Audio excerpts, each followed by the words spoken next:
सुखराम जी संकवास, लक्ष्मण जी सोइला काम करवा दे। अब बस दे इनको नीचे नहीं रहे काम करेंगे।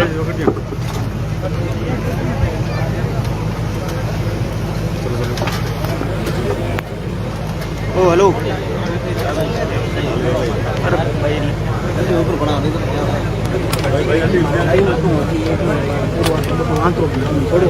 उदय उदय अरे मुझे की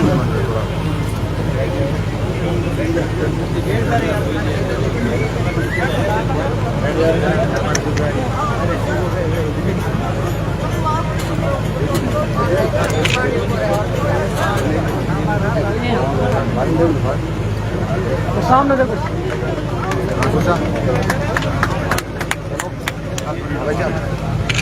धन्यवाद।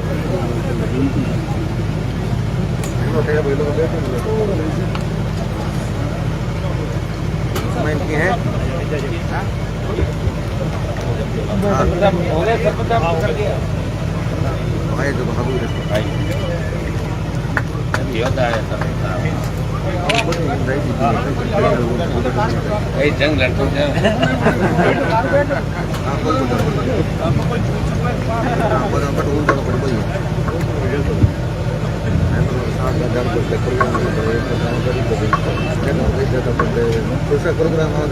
आज के इस ऐतिहासिक कार्यक्रम के अंदर जिनको याद करते ही हमारे रोंगटे खड़े हो जाते हैं, जो इतिहास पढ़ता है, जो महाराणा प्रताप का इतिहास पढ़ता है,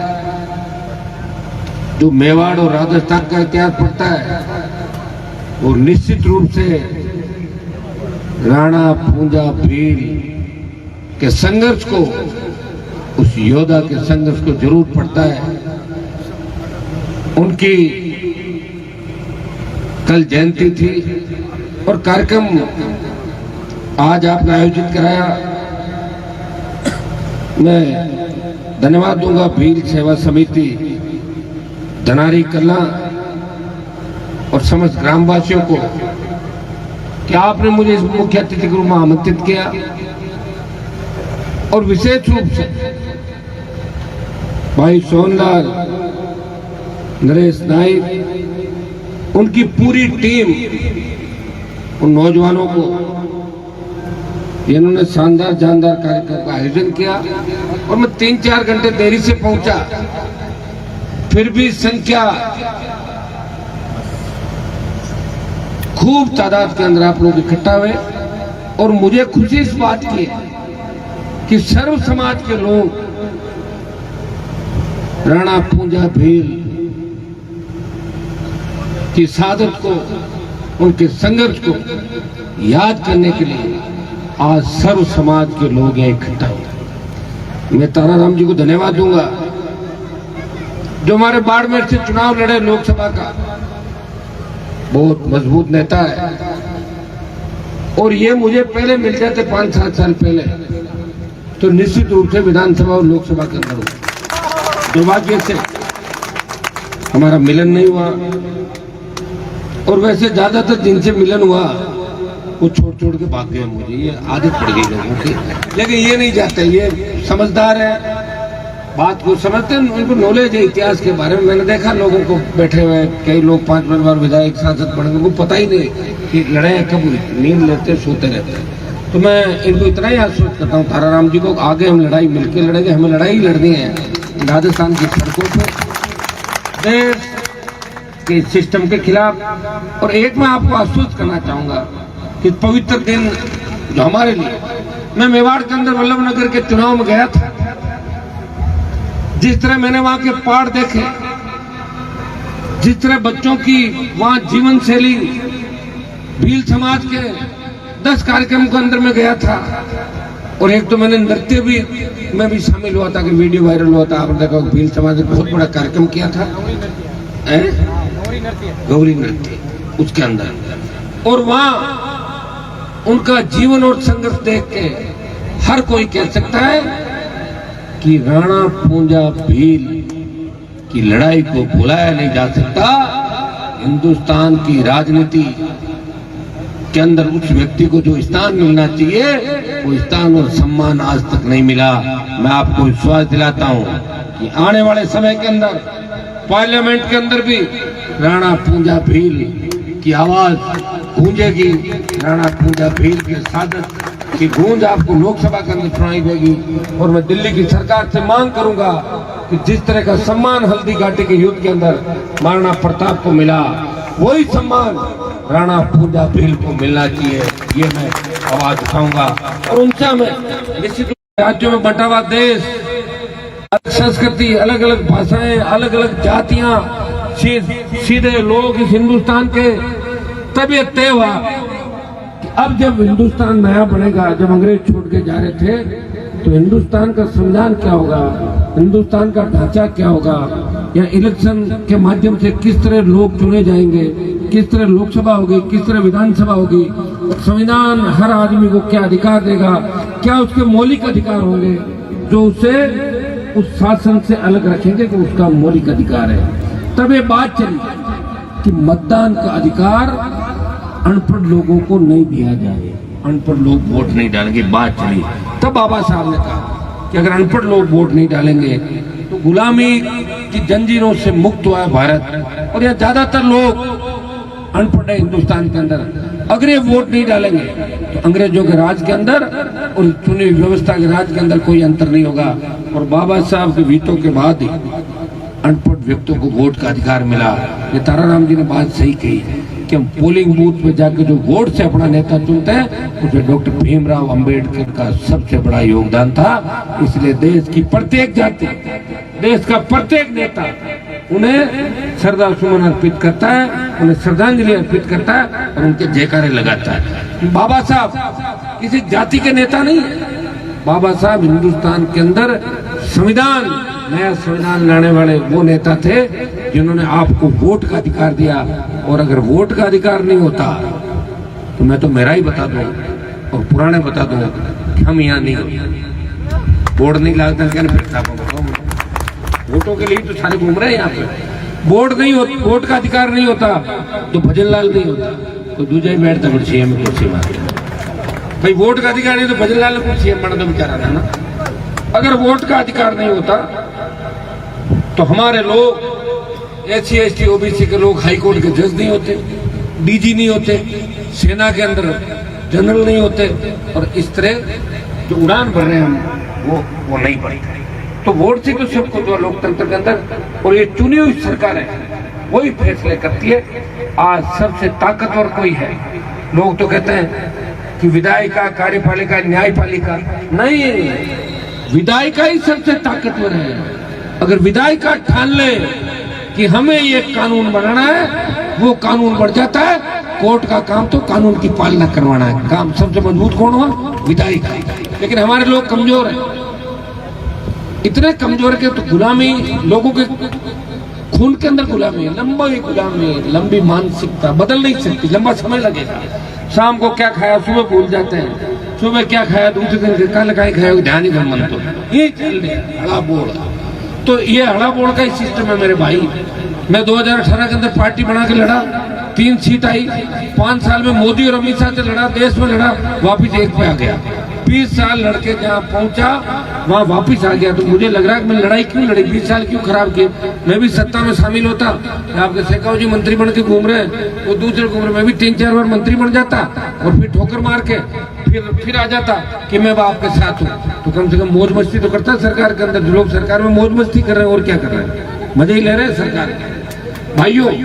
तो ये जो बातें आज सुबह अवसर पर हम सब आपके बीच के रहे, मैं इतना ही आपको आश्वस्त करता हूँ कि हम सब इस लोकतांत्रिक प्रणाली की वजह से हम आगे बढ़ रहे हैं, प्रयास करें। लेकिन दुर्भाग्य देखिए आज जो इस तरह हमारा होना चाहिए, अगर हमारे नेताओं की नीयत में खोट नहीं होती, ओसियां, नागौर, खींवसर, लौट के इलाके आबाद होते, यहाँ सिंचाई का पानी आ जाता, तो धनारी की धरती सोना उगलती, कुर्सी की धरती सोना उगलती। जो 1 बीघा में पैदावार यहाँ होती है वो पाव बीघे के अंदर होती, और आपको बिजली के संकट से नहीं जूझना पड़ता। वो कब होता? जब 60 साल पहले होता। और 60 साल पहले हमारे बच्चे पढ़ने के लिए इंग्लैंड, अमेरिका और जर्मनी जाते हैं। दुर्भाग्य हमारे नेताओं ने एक ही काम किया, आपको पास में नहीं आने दिया, डराया आपको। हमारे नागौर वाले तो भाषण देते थे कि पढ़ोगे, लड़कियां पढ़ेगी तो भाग जाएगी, रेल आएगी तो चोर आएंगे, सड़क आएगी तो डाकू आएंगे, और बिजली आएगी, करंट आएगा। लोग बता कि जोर की बात की, बाबू ठोको ताली, ताली ठोक दी 70 साल की, पढ़ो बेटा। तो एक दिन में मैं क्या कर सकता हूँ? मैं तो आपको जगा ही रहा हूँ। मैं तो जब से आया हूँ तब आपका सम्मान नागौर का ही नहीं, पूरे राजस्थान का। जब मैं दिल्ली गया लोकसभा के अंदर तो मैंने दूसरे सांसदों को देखा, मैंने पूरे देश को देखा। मैंने कहा यहाँ तो मेरा तो पता ही नहीं लगेगा, यहाँ तो बड़े बड़े धुरंधर इस लोकसभा के अंदर, कोई मुख्यमंत्री है, पूर्व मुख्यमंत्री, कोई पूर्व गवर्नर, कोई केंद्रीय मंत्री। मैंने कहा कैसे मैं मेरी पहचान बनाऊंगा? लेकिन मैं तेजा जी का भक्त हूँ। मैंने कहा मैं लड़ाई लड़ूंगा। पहले ही दिन से मैंने तय कर लिया कि मैं हिंदुस्तान के पीड़ित शोषित तबके की लड़ाई लड़ूंगा। और जब कृषि बिल आए तो देश के किसान को आवश्यकता पड़ी तो हरियाणा, उत्तर प्रदेश और दिल्ली के मेरे समाज के लोगों ने सादत नहीं दी। उन्होंने मोदी की सत्ता को नहीं छोड़ा। मोदी की सत्ता को ठोकर मार के देश का कोई किसान का बेटा अगर सड़क पाया, नागौर का सांसद था जिसे मोदी की सत्ता को ठोकर मारी और आपके लिए बड़ी लड़ाई लड़ी। जब सेना को ठेके पे दिया तब लड़ने वाला कोई मजबूत आपका भाई सड़क पाया। जोधपुर में 2 लाख जवानों की रैली करके मोदी अमित शाह को चेतावनी दी, आ रहे दिल्ली की तरफ, तैयार हो जाओ। हनुमान बेनीवाल था जिन्हें छोटे भाइयों की लड़ाई लड़ी। जब देश की पहलवान बेटियों को जिस तरह उनके साथ अत्याचार अन्याय हुआ, वो जब जंतर मंतर में बैठी थी न्याय के लिए, उस समय देश का पहला कोई सांसद उन बेटियों को बचाने के लिए गया, उनको न्याय दिलाने के लिए गया।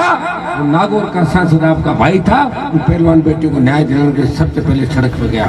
जब राजस्थान के अंदर दलितों पर अत्याचार हुए, देश के अंदर उत्तर प्रदेश के अंदर दलित भाइयों पर अत्याचार हुए, अगर लोकसभा के अंदर उस बात को मजबूती से उठाया, आपके भाई ने उठाया। आपके भाई ने लोकसभा के अंदर ये कहा कि राजस्थान वो प्रांत है जहाँ जाट, मुस्लिम, मीणा, मेघवाल, गुजर, इनकी आबादी अगर जोड़े तो इनकी आबादी होती है 70%। लेकिन हाईकोर्ट का जज नहीं हमारा। ये बात उठाने के लिए बहुत बड़ा कलेजा चाहिए लोकसभा के अंदर। हनुमान बेनीवाल ने बार बार, तो परिणाम ये हुआ मीणा भी हाईकोर्ट के जज बने और मुस्लिम भी हाईकोर्ट के जज बने। बाकी अब धीरे धीरे समय के साथ बढ़ जाएंगे। सारी चीजें मेरे हाथ में नहीं है, मेरे हाथ में मैं खुद हूँ। और आप जो कहते हो वही कूद पड़ता हूँ, हर जगह आप देखते हैं। अभी 2-3 दिन पहले नहीं देखा बीकानेर के अंदर जब मामला बिगड़ गया था, मैं गया था। मैंने भजन लाल सरकार को चेतावनी दी, सोमवार तक अगर ठीक नहीं किया ईंट से ईंट बजा दूंगा। दूसरे दिन सारा काम हो गया, हुआ कि नहीं हुआ? तो हर कौम के अंदर मजबूत नेता चाहिए हमें। एक मैं अकेला कुछ नहीं कर पाऊंगा, मैं अकेला सांसद हूँ। परिणाम ये हुआ कि वो भी लोकसभा के अंदर आ गए मेरे साथ। आए कि नहीं आए? हम दोनों आ गए। अलायंस हुआ। कांग्रेस वाले इस बात को नहीं मानते, वो तो कह रहे कि हमारी लहर चली थी कांग्रेस की। लेकिन कांग्रेस अगर मेरे से अलायंस नहीं करती,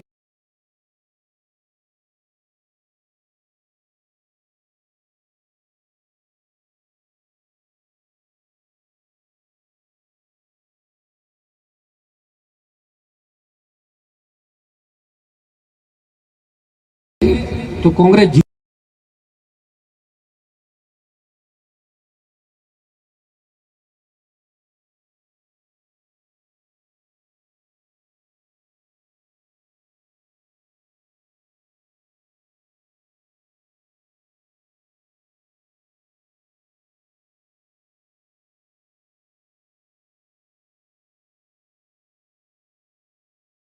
जीरो पे रहती।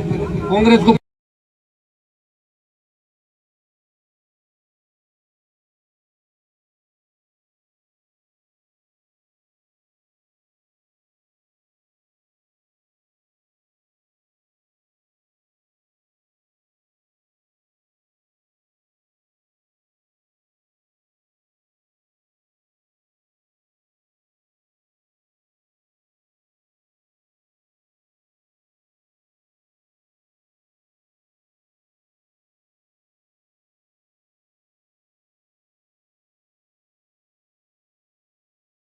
फायदा ज्यादा हुआ और थोड़ा फायदा मुझे भी हुआ, 2.5 लाख वोटों का, 3 लाख। लेकिन कांग्रेस को 20-25 लाख का फायदा हुआ। तो ऐसे हमारे भाई लोकसभा के अंदर हम आ गए। मैं आपको विश्वास दिलाता हूं कि दलितों के खिलाफ जहाँ भी देश के अंदर अत्याचार अन्याय हो रहा है। पहली बात हम यहाँ जहाँ भी जाते हैं एक ही बात कहते हैं कि जब तक दलित कराओ पिछड़े सोच, ये काम कौन करेगा?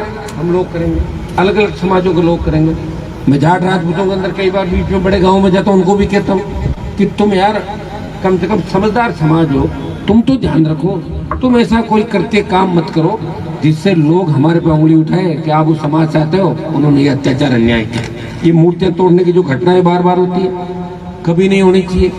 लोक देवता जो संविधान जिन्होंने हमें दिया, जो योद्धा थे, मजबूत थे, जिन्होंने अपनी कलम के दम पे, लेखनी के दम पे आपको आगे बढ़ाया, जहां भी मूर्तियां जिनकी लगी है, सरकार ने जिनकी मूर्तियां लगाई। एक बात ताराराम जी ने अच्छी बात कही, आजकल एक फैशन हो गया कि जबरदस्ती मूर्ति लगा दो रात को और फिर भजन चालू कर दो और सुबह कहते पुलिस आवे गोचर। थोड़ा ध्यान रखो, सम्मान जब भी होगा जब मूर्ति को सिस्टमेटिक ढंग से हम लगाएंगे। सरकार से परमिशन लो, मूर्ति लगाओ जिसमें 2 पैसे एमएलए एमपी भी हम भी खर्च कर सकें उसके सौंदर्यीकरण के लिए। अब जो मूर्ति तो माटे लगाए दो, पर तोड़ने वाले पुलिस आवे तोड़ने वास्ते थे, माने करो फोन, नींद उड़ाओ, आओ आओ आओ तोड़े तोड़े। कई बार तो ले जाओ मूर्तियां, कई मूर्तियां थाना में पड़ी है, जेल में छूटी को नहीं, बता रही हूँ। बहुत प्रयास करते हैं, हम भी कहते हैं रुक जाओ भाई, लग गई तो रहने दो, बहुत सी लगी थी इसके अंदर, ये कह के पीछा छुड़ाते हैं। तो मैं आपको संदेश ये भी दूंगा, देखो मैं गलत दिशा में आपको, मैं 2-3 मामलों में आपको जरूर कहता हूँ, बिजली आपकी है, पत्थर आपके खुद के खेत में, पड़ोस के मत खोदना जाके। और लेकिन ये मूर्तियां लगाओ तो ऐसा काम आप नहीं करें जहां 2 समाजों में झगड़ा हो जाए। जमीन किसी की, कॉलोनी किसी की, और जाके लगा दो किसी की, वहां दो समाज आमने सामने हो जाएंगे। सामंजस्य के साथ, 36 कौम के साथ। मैं खींवसर क्षेत्र के मेरे छोटे भाई बेटे, इन्होंने मुझे शिकायत करी कि विधानसभा क्षेत्र में बाबा साहब की कहीं मूर्ति नहीं। तो मैंने कहा तुम लोग जब चुनाव नजदीक आते उसे एक दिन पहले याद दिलाते, उनसे पहले भूल जाते हो सारे। अब मैं आपको आश्वस्त करता हूँ कि अच्छी जगह 1-2 जगह अपन देख लेंगे, और उपचुनाव के बाद मुझे लग रहा है कि आप अगर थोड़े मजबूत रहे तो भजनलाल जी की सरकार जो डगमग हो रही है ये इनसे चलने वाली नहीं है। भाई सुनो, हम लोगों को चलानी पड़ेगी सरकार को, जब तैयारी कर लेना, मूर्तियां भी लग जाएगी, आपके काम भी होंगे, और किसानों को निराश होने की कत्ते आवे। आज भील समाज और हमारे भाई इनको नाइक समाज के रूप में कहा गया, और निश्चित रूप से 2 सर्टिफिकेट बनते हैं, एसी में भी है और एसटी में भी। इन सब की डिमांड है कि तमाम को अनुसूचित जाति के अंदर, जनजाति के अंदर शामिल किया, अनुसूचित जाति से अनुसूचित जनजाति के अंदर। ताराराम जी आप मजबूत हैं, हमारे सीताराम जी थोड़ा भी बीच में बीमार हो गए, उनको भी आप साथ लें।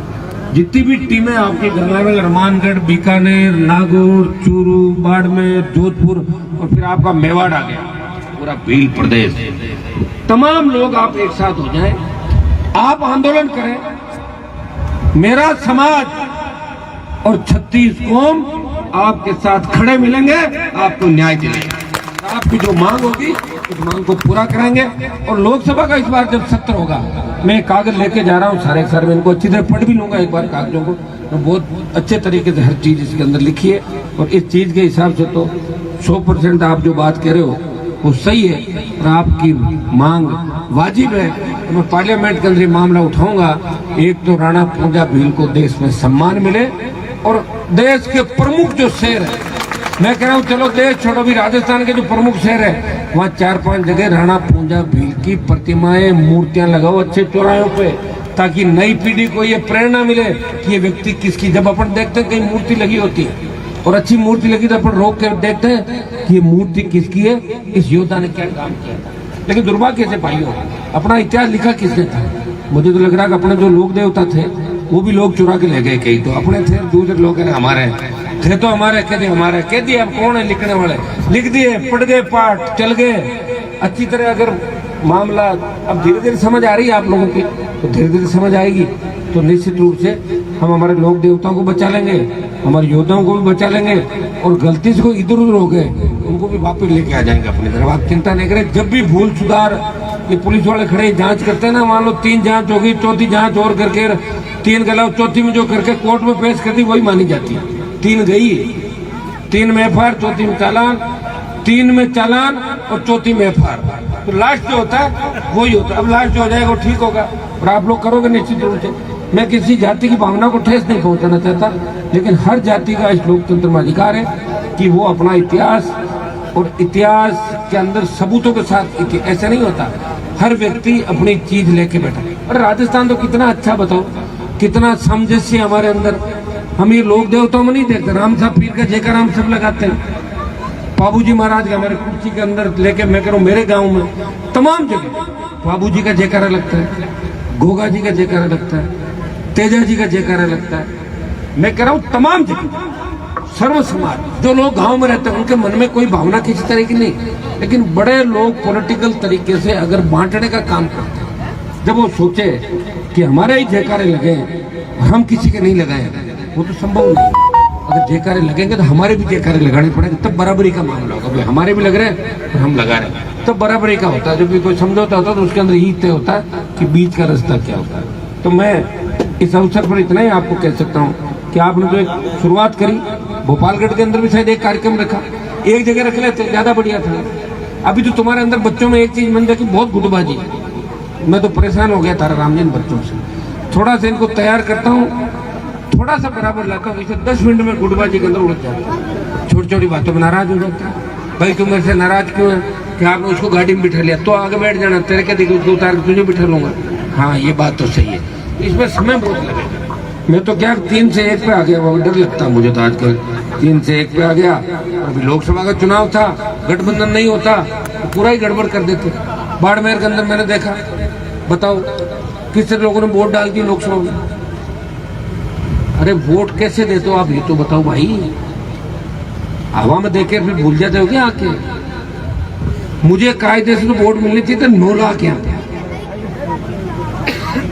जो रहती नहीं, जिसका आता नहीं, पता नहीं, ठिकाना नहीं, कहाँ नंबर क्या, 5.5 लाख। और मुझे 6 लाख, वो भी कांग्रेस शामिल थी।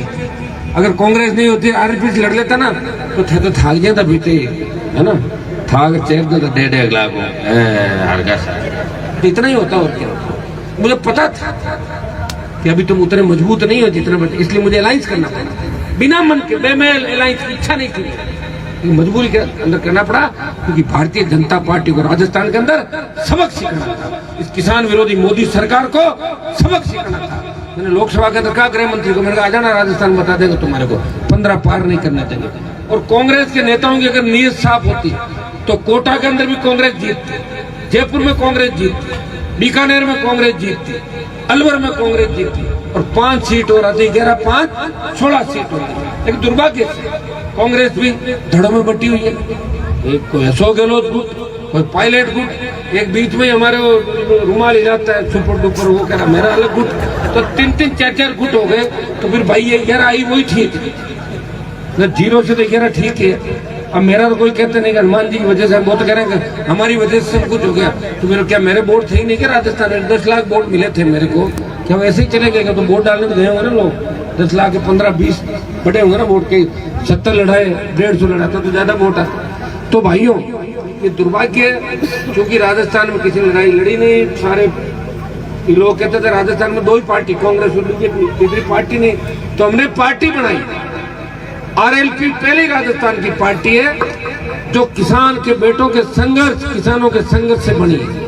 उसमें दलित भाइयों का भी बहुत बड़ा योगदान था। मेरी पार्टी में ज्यादातर नेता, प्रदेश अध्यक्ष से लेके देखोगे तो मेघवाल समाज, नाइक समाज, भील समाज, तमाम समाजों को प्रतिनिधित्व दिया। और मेरे से प्रेरणा लेके सेकंड पार्टी जो बनी, जो अब मान्यता सेकंड नंबर है, भारतीय आदिवासी पार्टी, जो राजस्थान का दूसरा मान्यता प्राप्त है, वो मेरा छोटा भाई राजकुमार। तो हम 2 जने देखो, 2 बैठते हैं। आप देखते हो लोकसभा के अंदर मैं बोलता हूँ, उसमें राजकुमार बोलता है, आगे पीछे बोलते हैं, फिर चंद्रशेखर, तीनों लगभग आसपास। हमारी छोटी पार्टी 1-1 मेंबर की, अब पता नहीं बड़ी तो कब बनेगी, लेकिन जहाँ है मौका लगता है हम पूरा टाइम देते हैं, प्रयास करते हैं और आपकी एक-एक चीज के लिए लड़ाई लड़ते हैं। और जो घर पे आ जाता है ना, वो खाली हाथ नहीं आता। उसको मैं ये नहीं कहता कि मेरी सरकार नहीं है, अगली बार आना। मैं कहता हूँ तेरा काम बताओ, किस एसपी को फोन लगाना है, किस आईजी, किस कलेक्टर को लगाना है, डीजी को लगाना, लगा फोन, अभी करता हूँ तेरा काम। मुझे दे, बनाता हूँ सड़क, बनाता हूँ स्कूल, सही करता हूँ, सब बिजली की लाइन जा रही हटाता हूँ लाइन। प्रत्येक व्यक्ति ये काम साहब हो ही नहीं सकता, तो इधर उधर किसी बामा साहब कहता हूँ मैं कराऊंगा भाई तेरा काम, मैंने प्रॉमिस किया है। तो मुझे खुशी है कि मुझे खींवसर कॉन्स्टिट्यूंसी से 2008 में नेतृत्व का मौका मिला। ये तो खींवसर शुरू हो गया आपसे 1 किलोमीटर से हो जाता ना, कितना 1.5 किलोमीटर बाद ये रोड जो बन रही वही बन रही है क्या? बिल्लो का कह दिया मैंने आज, मैंने रोड को बहुत अच्छा धनारी गाँव के अंदर तक बनाओ, अच्छा जो बॉर्डर अपना आ गया ना धनारी से हमारा बिल्लो का खटोड़ तक शानदार सड़क बने। जो भी धोरे थे बीच में, मैंने कहा सड़क के बीच में घोड़ा यहाँ धोरे हटा के अच्छी रोड बने। कुर्ती साहब की फिर नागरी हो तो ये भी डबल रोड बनेगी। तमाम डाणियों में मैंने कोशिश की, बिजली नहीं थी। ये बैठे हैं कुर्सी के लोग, 8 के अंदर जब आया था पूरा कांग्रेस का इलाका था, इन्होंने कहा आप पे भरोसा करके वोट दे रहे हैं बीजेपी के फूल को। मैं बीजेपी से जता रहा, वोट दे दिया और ज्यादा दिन एडजस्टमेंट बैठा नहीं, झगड़ा हो गया और उसके बाद ये मेरे साथ हो गए।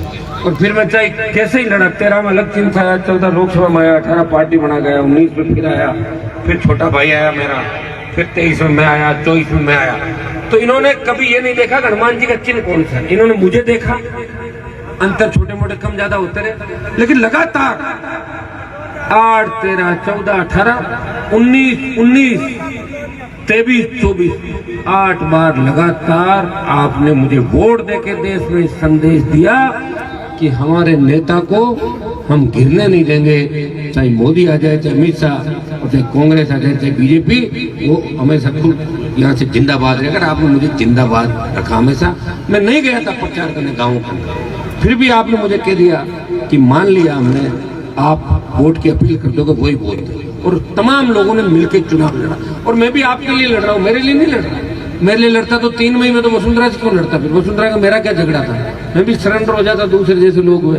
मैं होता मंत्री बन के फिर 8 में गहलोत के पाड़ा बदल के इधर उधर करता रहता। तो भाइयों, आपके जोधपुर के कई नेता कहते हैं कि हमारी गहलोत साहब से लड़ाई है। तुम्हारी लड़ाई नहीं है, तुमने तो गहलोत साहब के लिए भी वोट मांगे और उसके बेटे के ठुमके लगा लगा के वोट मांगे। उसके बेटे को भी हरा के अगर पूरा बदला लिया 70 साल का, हनुमान बेनीवाल ने हराया था कि नहीं हराया? याद है आप लोगों को चुनाव 19 का? इसलिए जो लड़ाइयाँ सारी है वो तो मैंने ही लड़ी है, ये सही बात है। और नेताओं को भी जो डांस करना सिखाया, नेता ठुमका मारेगा ना आजकल हर कोई करता है दम से। अब कहीं मिठाई को नाच लो कटे, अरे जगह सही नहीं, वहां मत नाच बटी, शुरू हो जाओ नाचना। अगर गढ़ किलों के सामने तुम मत नाचो, क्यों बेइज्जती करा रहे हो? बटी ठुमका गढ़ किलों के सामने नाचे, जोरो जोरो लोग मजा उड़ा, वो जोरदार ना नाचो, क्यों नाचने को पहले काम रही हो, याद आ जाए। तो बेचारा गलत को नहीं, आप भी जाएगा तो सही है, वो नाच रहा आपको बताए दे भाई मैं ऐसा यहाँ हालता ऐसा ही बढ़िया, बटे बढ़िया आज ऐसा ही। लेकिन एक तरफ हनुमान बेनीवाल है जो लड़ाई लड़के बता रहा है। उसने कहा कि राजा जो पेड़ से पैदा होता है वो राजा नहीं, रानी के पेड़ से पैदा होना राजा नहीं है। राजा वो है जिसे जनता चुनती है। तो राजाओं का राज नहीं रहा, राजाओं का राज तो चला गया। तो जब देश आजाद हुआ तो प्रथाएं खत्म हो गई, आप सब आजाद हो गए, आबाद हो गए। अब तो मैं आपको एक ही आह्वान करूंगा, छिलका इसके अंदर आज भी जितने हमारे भरतपुर, अलवर, जयपुर के इलाके के अंदर लोग पढ़ लिख रहे हैं, हम कम पढ़ लिख रहे हैं। मारवाड़, जयपुर या आपका नागौर, जोधपुर, उसका सबसे बड़ा कारण यह है कि हमारे नेताओं ने धोखा दिया। और हमारे यहाँ पे सबसे बड़े नेता हमारे समाज के थे, किसानों में, उन्होंने जब अपनी कौम को धोखा दिया। आप तो हमारे पीछे थे, नाइक मेघवाल तो हम ही मानते थे, तो मैं मारला ही कौन पटाया, तो थे मांगला रहेगा, वो खड्डा में पड़ गया, मारला थे पड़ गया। यही कारण था। बाकी पढ़ाई के अंदर आप लोग बहुत आगे आ जाते हैं। अब मैं आपको आह्वान करता हूँ कि आपको पढ़ाई लिखाई करानी है, ये तय करना है कि हमें बच्चों को पढ़ाना लिखाना, नौकरी मिले या नहीं मिले। अगर हमारा बच्चा पढ़ा लिखा होगा तो हर चीज समझेगा, अगर पढ़ा लिखा नहीं होगा तो क्या होगा बताओ मुझे। पढ़ाई लिखाई कर सरकार सुविधाएं दे रही है, फ्री शिक्षा भी दे रही है। दुर्भाग्य से जो सरकारी स्कूल है उनके अंदर टीचर नहीं लेते। मैंने लोकसभा के अंदर मामला उठाया, मैंने कहा एमपी का बेटा सरकारी स्कूल में पढ़े, कलेक्टर एसपी का बेटा भी सरकारी स्कूल में पढ़े, तो अपने आप सरकारी स्कूल के अंदर अच्छे अध्यापक लगेंगे। ये उठाया मैंने पार्लियामेंट। और तमाम वो मुद्दे जो मेरे साथ उम्मीद करते हो, मैं वैसे लड़ता हूँ, संघर्ष करता हूँ। और मैं आपको विश्वास दिलाता हूँ कि भील समाज, नाइक समाज और मेघवाल समाज तमाम समाजों को जो ज्ञापन मुझे अभी प्राप्त हुए अलग अलग जो एक एक व्यक्ति ने मुझे दिया, कुछ मुकदमों के मामले, कुछ अन्याय अत्याचार के, मैं आपको टेलीफोन भी वापस करूंगा। ये मैं सारे लेके जा रहा हूँ। पृथ्वी को सारे कागज लेके एक बात कराएगा मेरे से ना। एक बार यहाँ सब सुनो, एक एक करके यहाँ बोलने से कोई मतलब नहीं। आपने मुझे सारे दे दिए भरोसा करके। मैं आप सबसे बात भी करूँगा। गाडरे लुहार समाज का भी मिला दिए, बहुत समर्थन करते हैं मुझे। खीम शर्मा, आप चिंता नहीं करें। आपने तो ये प्रण लिया था महाराणा प्रताप के वंशज हो और बहुत मजबूत हो, अभी भी उस प्रण को निभा रहे हो कितने साल बाद भी। तो आपको सरकारी सुविधाएं मिलनी चाहिए। आप बच्चों को पढ़ाओ लिखाओ। एक संदेश और दूंगा, उसमें तुम बुरा मत मानना, नशा नहीं करना। हमारे एक जगह मैं भाषण दे रहा था तो उसमें नशा करने वाले ज्यादा थे कि मैं तो थाने बोर्ड देवा और मैं तो आधा हूँ ज्यादा नशो करा। मैं कहता यार मत दीजिए, छोड़ो। मैं और तो आई हुई इलाज करो। हमारे भाई तो थोड़े क्या नशो करो, तो मैं ही नहीं करता, खुद चाय पीता हूँ। अच्छा बताओ, मुझे तो 25 साल से देख रहे हो तुम। रात को 3 बजे सोना, कब उठना, कब खाना खाया, तब पता नहीं। भगवान के भरोसे ही चल रहा हूँ, ईश्वर के भरोसे सब कुछ चल रहा है। नशे की प्रवृत्ति से दूर रहना हमारे इन इलाकों के अंदर, इसमें केमडी, चरस, ये जो मामले, इनसे हमारी जो नई पीढ़ी है वो खत्म होने के कगार पे। कौन देश की रखवाली करेगा, कौन सेना में जाएगा भाई बताओ मुझे। यही खत्म हो जाओगे नशा करके। और एक भाई है, उसकी 4 बहन है, और भाई नशा करने उन बहनों की शादी कौन करेगा, कौन माँ बाप की सेवा करेगा, कौन पढ़े। तो सबका अपना अपना काम है। क्यों किसी की होड़ करते हो। कोई फॉर्च्यूनर में घूम रहा है, घूमने दो। क्या पता फाइनेंस वाले वापिस ले जाए, कहाँ से लाया, उधार लाया, कोई चोरी चकारी करके लाया होगा, तो उसमें मत दो। तो फॉर्च्यूनर ले मत। अपने तो अगर बाइक से काम चल तो उससे चला लो। मेरे पास 2015 मॉडल गाड़ी है, बताओ। सारे नेता बड़ी बड़ी 3-3, 4-4 करोड़ की गाड़ियां, बड़े बंगले, फार्म हाउस, तो मंत्री या तो उधर चला जाता है, इधर आपकी सेवा में लग गया। मुझे आवश्यकता नहीं पड़ती, कामरा गाड़ियां बैठ गए और घूमला बीच में आ जाते हैं आपके। देखो होड़ वही करो जो अपनी उसमें हो। पढ़ो, आगे बढ़ो, लक्ष्य अपना होना चाहिए कि हमें वो लक्ष्य प्राप्त करना, किसी की होड़ नहीं करें। बच्चे आजकल बेरोजगारी के अभाव के अंदर, तस्करी के अंदर जिस तरह लिप्त हो रहे हैं, जेलों के अंदर। एक बार मैं एक जयपुर जेल के अंदर में गया था देखने के लिए। आधे से ज्यादा हमारे लोग बैठे, संख्या हमारी ज्यादा है। दुर्भाग्य से छोटे मोटे लड़ाई झगड़े, नशा, बर्बाद हो रहे हैं। परिवार पैसे में आता है, मिलने के लिए आता है। आप देखिए जिसके घर से जेल में कमाने वाला व्यक्ति चला जाता है, उस परिवार की क्या स्थिति होगी। तो हमें इन चीजों पर चिंतन करना है, मनन करना है। और एक चीज का तो तय कर लो, नशा नहीं करना। तो नशा नहीं करोगे तो आधा काम मेरे हिसाब से। आजकल तो मोबाइल का भी बहुत नशा हो गया। कई तो एक नया गेम चल गया, मोबाइल पे पैसे वाले बनने के चक्कर में छोड़े नाम शनाप करना, फर्जी गेम है।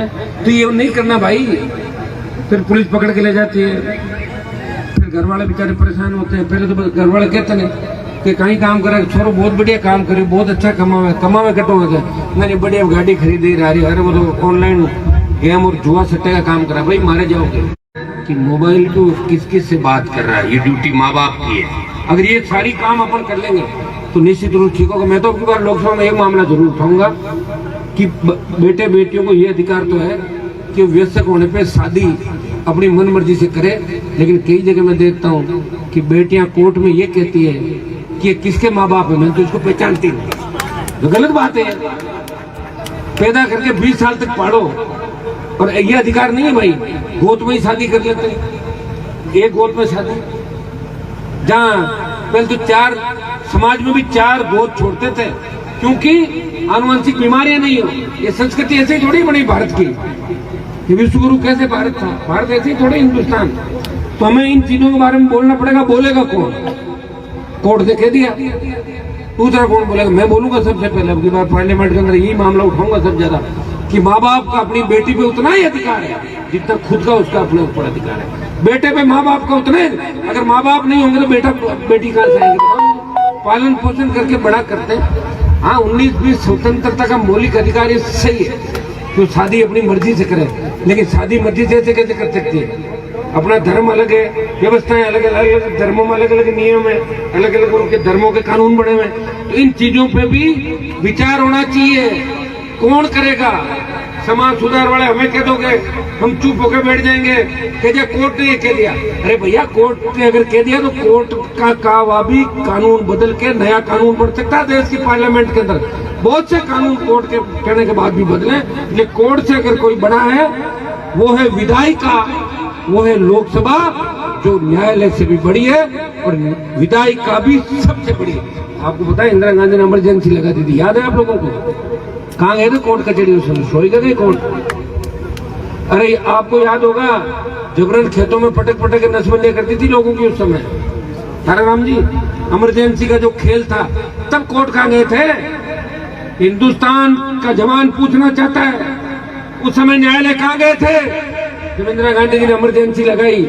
और आज भी जब मोदी और अमित शाह ने अघोषित इमरजेंसी लगा रखी है, कोई भी बोलता है उसके घर पे ईडी सीबीआई भेजते हैं, उसके फोन टेप करते हैं, उनको झूठे मुकदमे में फंसा के और सजा करवा देते हैं, उनकी पॉलिटिकल डेथ करवा देते हैं। कहाँ है कानून?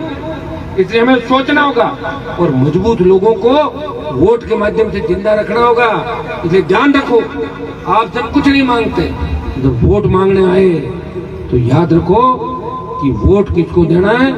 ये 70 साल से जब पार्टी आपको पागल बना रही है, तो अगर पार्टियों से कुछ लेना हो तो काम ले लो और वोट सही जगह पे डालो। ये काम करोगे तभी जिंदा व्यक्ति आपके भी लड़ने वाले रहेंगे देश के अंदर, बाकी जिंदा बचे नहीं लोग। और जितने बड़े लोग देख रहे हो ना, बड़े बड़े घराने, बड़े बड़े लोग, वो तो सरेंडर हो गए पहले से, वो तो हो गए सरेंडर। उनकी हालत क्या है वो आप सब जानते हैं। उनकी तो अब पिक्चरें धीरे धीरे बाहर आ रही है, आप देख रहे हो रोज कहीं न कहीं। कभी कोई आइसक्रीम खाते हुए जा रही, कभी आइसक्रीम चाटते हुए, कभी कोई और अलग अलग जगह से निकल रहे हैं।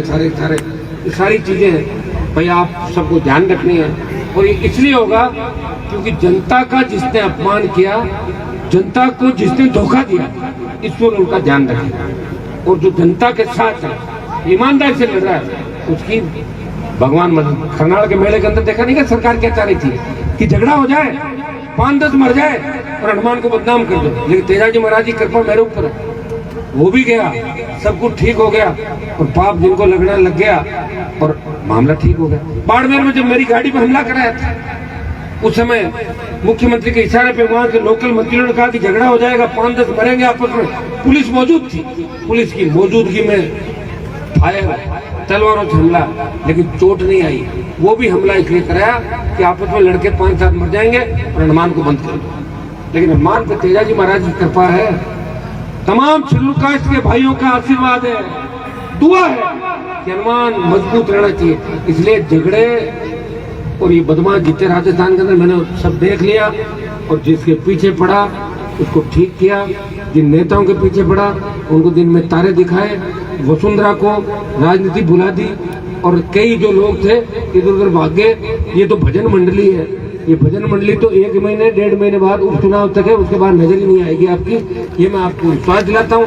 हम सब मिलके नए राजस्थान का निर्माण करेंगे। आज जो कार्यक्रम आपने कराया मेरे भाइयों ने, भील सेवा समिति ने, मैं इनका हृदय से आभार प्रकट करता हूँ। ताराराम जी, आप बच्चों को मोटिवेट करें, पूरे राजस्थान के अंदर आप दौरे करें। मैंने भोपाल को उपाध्यक्ष बनाया था मेवाड़ के अंदर, अब अभी पिछले दिनों में बच्चे सुस्त हो जाते हैं हमारे, खड़े रहते हैं, फिर कांग्रेस बीजेपी की टिकट मांग लेते हैं, फिर वहां नहीं मिलती, फिर वापस आ जाते हैं, 3 महीने बाहर घूमने लग जाते हैं। अपने बच्चे सीधे, अपने बच्चे इतने सीधे हैं कि उनको कोई व्यक्ति ले जाकर दूसरी जगह खड़ा करते ना कहीं और, तो पीछे वाले को भूल कर उसके साथ हो जाते हैं। कोई 7 स्टार होटल में ले जाकर खड़ा कर दो। मैंने देखा कई गाँव के लोगों, भाई हम तो 7 स्टार होटलों के अंदर रहे नहीं कभी, लेकिन वहाँ देखते हैं और चारों तरफ देखते हैं, अरे होटल जोर की गलती, अरे बड़े ठहरा कहीं को आपने देख मजा ले, खानो का घर जा पाचो, रहना तो घर में है। वो मतलब उस व्यवस्था से प्रभावित हो जाते हैं। तो सरकारें यही चाहती है कि हमारे लोगों के कंधे पे बंदूक रख के उनको तोड़े, उनको अपनी तरफ मिला लें और अपनी कौम के दुश्मन के रूप में खड़ा कर दें। आज समझ नहीं तो समझ जाओगे सारा काम ठीक होगा। छोटे मोटे मांगे मौका को नहीं यार, ब्याह को नहीं, तो फिर ब्याह में फिर आ जावा, 6 मणि में जावा, फिर अटी फिर और कट जावा, तीनों एक मदद आएगा। तो बहुत ध्यान रखना है कि अब आ रहा उपचुनाव, और उपचुनाव में अभी आप लोगों को क्षेत्र में अभी मैंने तय नहीं किया क्या करना, आप लोगों को बैठ के तय करूंगा। लेकिन अब का जो मुकाबला है वो मुकाबला दिल्ली की सरकार से सीधा मुकाबला है।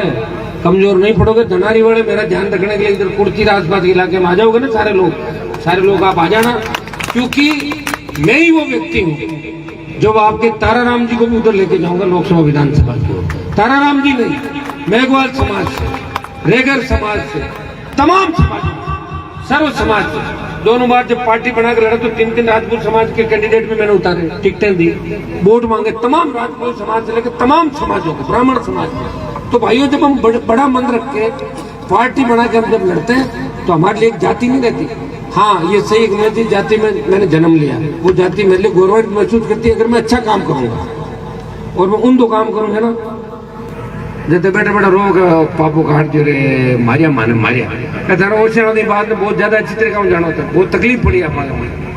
फिर भी उस वक्त मैं ही आया था, कोई नहीं था, मैं आया, मैं उस परिवार को आगे किया, दोबारा भी मैंने डिस्टर्ब नहीं किया। वो जाना उनका कर्म जाना, हमारी बिल्कुल लड़ाई नहीं है। तुम जानो भाई, तुम्हारा मुकाबला करते रहो, मेरा कोई लेना देना नहीं, अपना आप फेल हो गए। तो भाई ये एक काले पहले समाज का मामला भी है, इसको भी हम दिखाएंगे काले पहले समाज का। हाँ तो बात करेंगे ना। तो मैं आप सबको आश्वस्त करता हूँ, नरेश, सोहन और पूरी टीम को बधाई।